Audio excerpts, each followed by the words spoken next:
Got you a smoothie. Got one for everyone, actually. Still a bunch of them for grabs. C'est l'épisode qui m'a le plus traumatisé, je pense.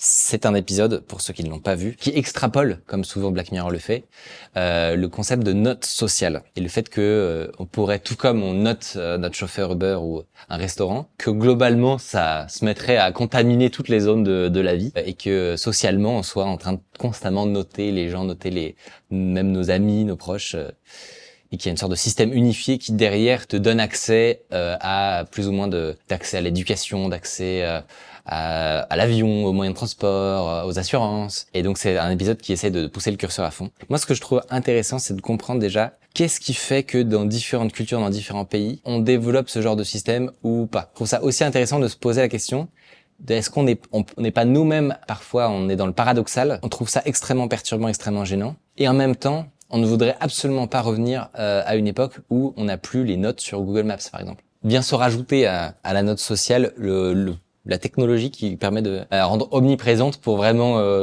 maximiser le côté oppressif. C'est limite ça qui est le plus futuriste, en fait. C'est le fait que ils arrivent à condenser globalement un Apple Vision Pro dans des lentilles de contact et à faire en sorte que ce soit accessible financièrement à tout le monde. On n'est pas non plus à des années-lumière de ça. Aujourd'hui, il y a par exemple les lunettes de Meta qui sont sorties, qui ne sont pas en vente. Donc forcément, voilà, ils ont mis l'entièreté des technologies les plus abouties, des technologies de pointe pour faire de l'hologramme. Aujourd'hui, ce serait impossible pour nous d'acheter ça, évidemment. Mais ouais, la combinaison des deux rend le truc particulièrement oppressif.